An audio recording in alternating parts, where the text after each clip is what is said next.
Hey guys, subscribe for daily content. And if you're shopping for gear, make sure you check out the description for the newest items at some of the very best online retailers. There's also links for some of the items that I personally recommend. Thanks!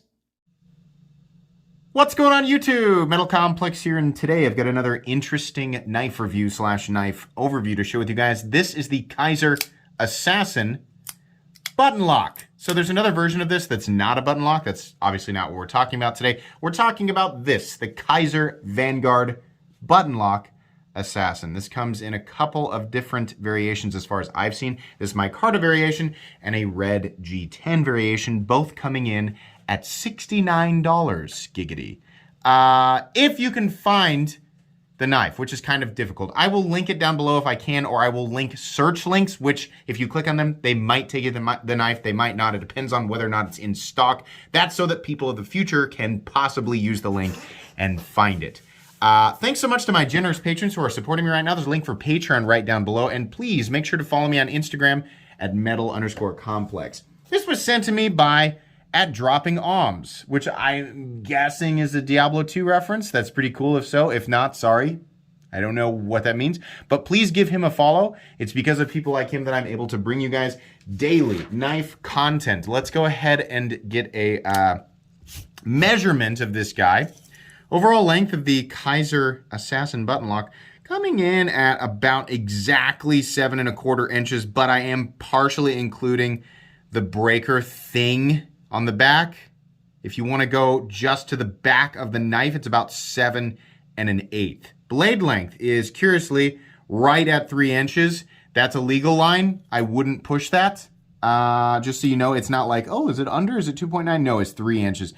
Cutting edge is about 2.9 inches. Let's go ahead and do some size comparisons, just a couple, up against the Ontario Rat Model 1 and the Ontario Rat Model 2. This is very Rat 2 sized. It's very, very similar in overall size, but it does feel different in hand. We're going to talk about that. How about up against the Spyderco Para 3?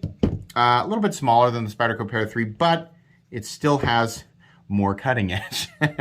It's just how it is. And last but not least, up against the Benchmade Bug Out. The Benchmade Bug Out is longer, but it definitely, the Benchmade Bug Out still carries slimmer than the Kizer Assassin.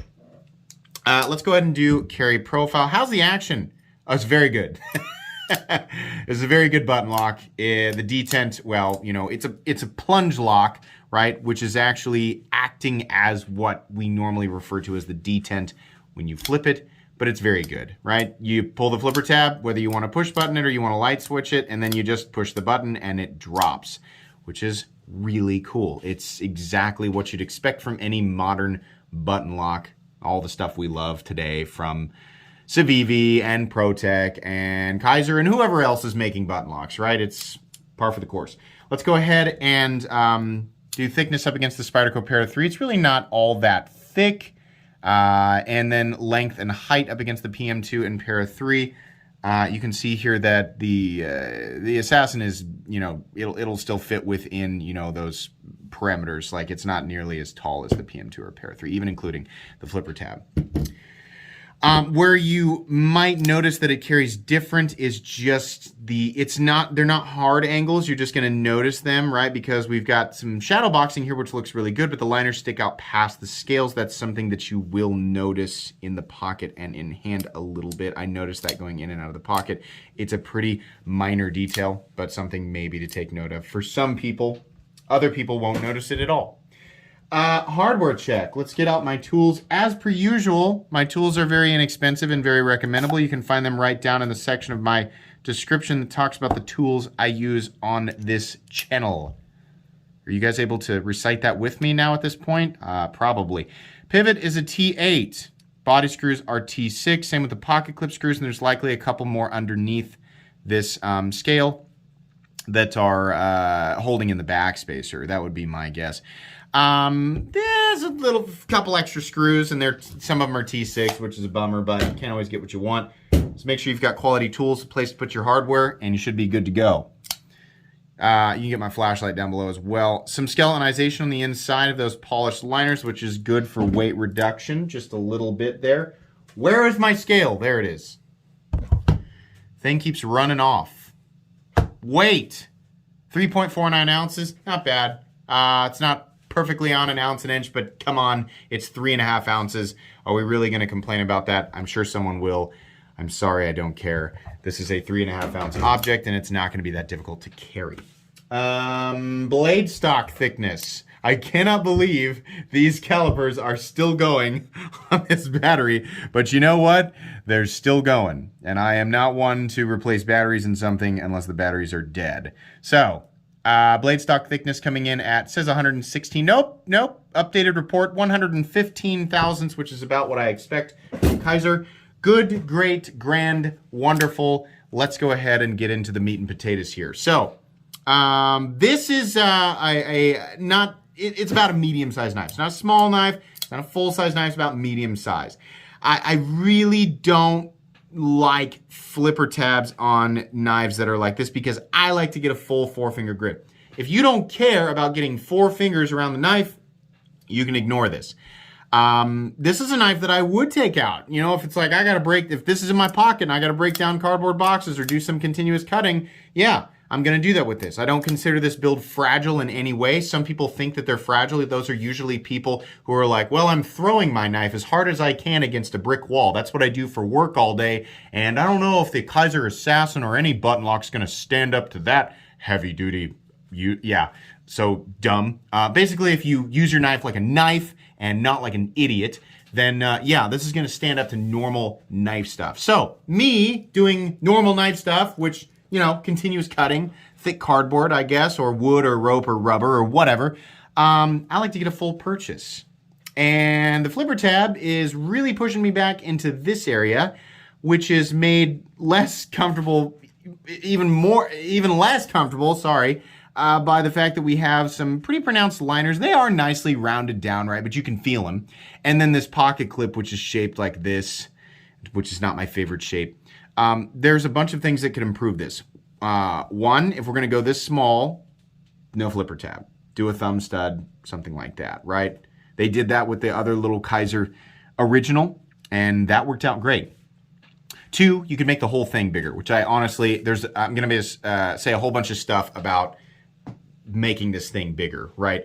But I wouldn't be like discontinue this smaller one and only make a bigger one. No, if you do a smaller one, don't do a flipper tab, right? Do a thumb stud or something that's out of the way, and that way you can make use of this area and then not be so crammed in here on top of this pocket clip, right? You're already having to deal with these liners. Again, they're not sharp, but you're gonna notice them, right? You're gonna notice it the first time you bear down on it. That's what you feel is the liner, which is not flush with the scales, right? So, don't like tiny flippers. Sorry, not my thing. Fit and finish on this guy is very good, and I gotta say, despite the slight ergonomic discomfort that you get with the liner sticking out past the scales, boy, does it look good. You can see like the light reflecting off of the liners actually kind of illuminates the handle scales, and I really like that. I think that they could have done that without making them quite so pronounced, but it does look good. The Micarta also looks good. I think I probably would have opted for the red G10, but that's a personal thing. In any case, everything looks great. Fit and finish is awesome. The button is not recessed. It sticks up a little bit. People always ask me, like, are you worried about, during heavy use, like, are you going to bear down on it so hard it's going to release it takes a lot of deliberate force to do this, right? So here, I would have to be, right when I grip it, I'm going to go, oh, nope, my finger's on the button, which is not natural, right? Because it's kind of in line with the flipper tab. So you're going to be lower. You're going to be here, which is off the button, right? No, I don't think that it's, I don't think that's going to, you'd have to pretty deliberately push that button to get it to disengage. And it also takes quite a bit. If I'm pushing back on the spine, show you how far the button has to depress before it finally disengages right there. So it takes quite a bit, right? So no, I don't think that's a problem, right? But, you're welcome to speculate, I suppose, and dump your hypotheticals into the comment section, as I'm sure you will. Anyway, so, but yeah, fit and finish is great. Not worried about the button, anything like that. Flipper tab is also very nicely knocked down for being in the way in the open position.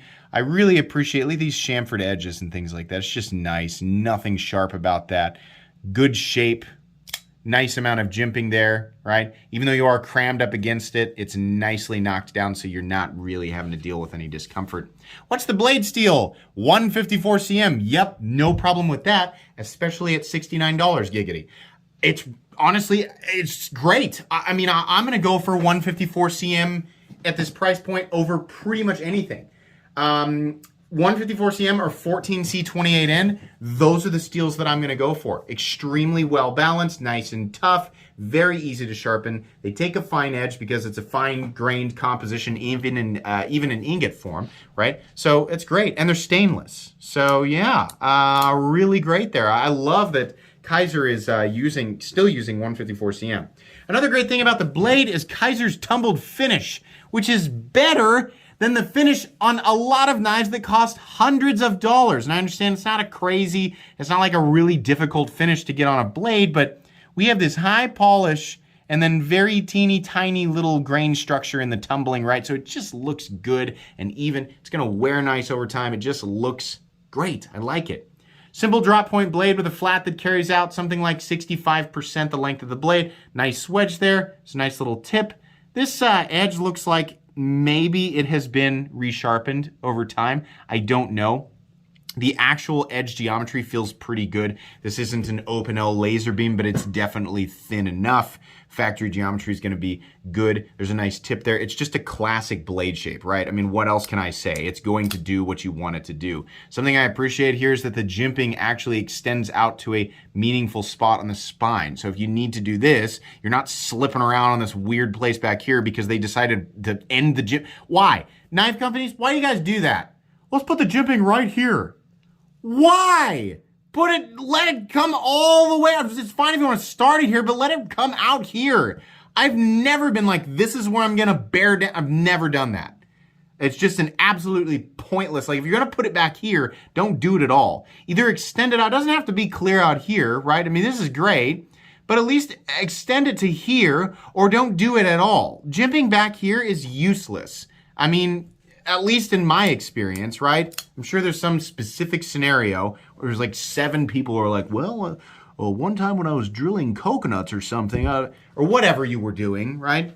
But, you know, for the vast majority of the people, you know, this is a much more common position for your thumb when you're doing things with a pocket knife. So it's shocking how often the jimping just stops right here at the frame. So weird. Anyways, I'm sorry, ranting. Welcome to my channel if you're new. That happens a lot. Rest of the blade looks good. I mean, we got Kizer's logo on there, 154 cm. It looks like there's maybe like a slight recurve in this. I don't know if that was intentional from Kizer or if that's just a product of this being sharpened over time and it's just gone that way. I have no idea. It's fine. I'd rather it be perfectly straight, but okay. It's got a nice sharpening choil. You can see here it says Asassin V3549C1. Great. Why is that code on there? I don't know. It is, but okay. It's not really that big of a deal. Moving on here, just pretty straightforward hardware, nothing super crazy. We have polished backspacer and polished liners. Some people prefer it to be more subdued. I think they could have gone either way. I think the polish looks good with the tumbled finish, right? It would also look good with more of a flat working finish, right, on all the hardware, but whatever, this is what they decided to do. I'm always in favor of these big lanyard bar things versus holes. I mean, you could argue that they take up the same amount of space. In any case, because of the layout here, the pocket clip is able to be prioritized as it should be. There should never be a design, never, where the position of the lanyard hole is prioritized over the pocket clip, because that is stupid. The pocket clip should always be positioned properly first. Not for maximum depth necessarily, just the optimal position and angle that the knife carries in your pocket. I am a fan of knives that carry deeper. I am a fan of knives that carry deeper versus knives that carry more shallow, because I don't think shallower is a word. Which words are right with Metal Complex? I don't know. But yeah, this is a nice deep carry clip. I wish it was sunk into the scales, but it isn't. It sits on top, but that's fine because you can mount it over on the left-handed side. And honestly, lefties, I think you have it better with the button locks because as I learned with the Brown FSD, button locks are easier to manipulate with your index finger, right? And again, lefties, if you're worried like, oh, I'm going to bear down on it and I'm going to squeeze that button. Nope, that flipper tab is really going to keep you out of the way of that button. And even if you are on top of it, again, the amount of force, the amount of squeeze it would take from your hand to depress that button, it's just not going to happen. It's just not going to. So I wouldn't worry too much about that. You're going to have to, again, just intentionally be trying to squeeze that button down, right? You're not going to do it without knowing that you're doing it, is what I'm saying. Yeah, so the pocket clip can be mounted for left-handed carry, and lefties, you will enjoy this probably more than right-handed people because it is, honestly, it feels more natural to manipulate the button with your index finger. It wouldn't surprise me if we start seeing button locks on the opposing side, right? It's just my 2 cents there. The pocket clip, I don't like these pocket clip shapes where it's like straight and then a dip and then a straight. I don't like that. I would much rather it just end, right? I would much rather the pocket clip come straight down, like just sort of like a ski jump, and then slightly swoop up. Why? Because it doesn't create this big tall thing that's like pressing into your hand. This drops and has this very shallow spoon shape at the end, so it's very, very comfortable when you're squeezing it, right? And like I said, you're already crammed in here, you're already dealing with these pronounced liners, and then you go out this big freaking, thing just going into your hand. It's not the most uncomfortable experience ever, but it's also not a great ergonomic experience. So, on a smaller guy, no flipper tab, do a thumb stud, get this pocket, don't do something like this, right? On a bigger knife, it's not as big of a deal because maybe your hand ends up here. But on a smaller knife, if your hands are like mine, right? You gents, ladies and gents, whoever you are out there, if you wear an XL glove, sorry, doesn't mean your hand is really all that big. That's a pretty regular sized glove. Most of you watching, considering 98.7% of you are men, your hand is probably about the same size as mine, which means you're going to have about the same experience. Shorter clip and smaller guy, something more like this, I think works a lot better. I'm okay with dealing with the liners because I like how they look and they're really not all that bad, but no flipper tab on a smaller guy. Same thing that I argued for with the the Kizer Original. I want a bigger one. Smoky Mountain Knife Works, I think, did an exclusive version of the Kizer, whatever the heck that thing was. They made a huge, it was like an XL Begleiter. Oh, wonderful knife, super cool. It doesn't have to be a massive one, right? This guy's coming in at about 7 1/8. You could do one of these at 8 inches. Keep the flipper tab on it, right? You could even keep that pocket clip, which would be less obtrusive because the handle's longer and we could scoot up just a little bit and not be smashed in here, right? I think that would be great. As it sits though, this is very, very good. The only problem I have with it is that it is just not available. I don't want Kizer moving on. So this is the same that I feel about every company. It's not something that just Kizer does. Sometimes companies move on too quickly from a really good design and they just stop making them. They're like, well, we made, 200 of them and they're gone. People really liked them. So anyways, we have this new thing that's shaped like a pelican with a freaking grenade launcher coming out of its mouth. Hope you like this. What? Keep your pelican grenade launcher knife and make more of these. This is great. I like this, right? Make more of these. Now, maybe they plan to and they're just sold out right now. Maybe as I am speaking, you're probably watching this. Just remember, all my content's pre-recorded. So if you're watching this on the day that it's uploaded, I probably recorded this 2 weeks ago and it's just been sitting and waiting to be released, right? So maybe they are available. I don't know. Use my link down in the description. It supports my channel when you do. But I hope they keep making this. $69 giggity, 154 cm, and sorry, is that joke getting old? I'm trying to glaze over it like I'm not noticing. All right, I think 3 times is enough.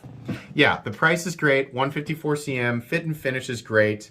Button lock is awesome. It's nice and compact.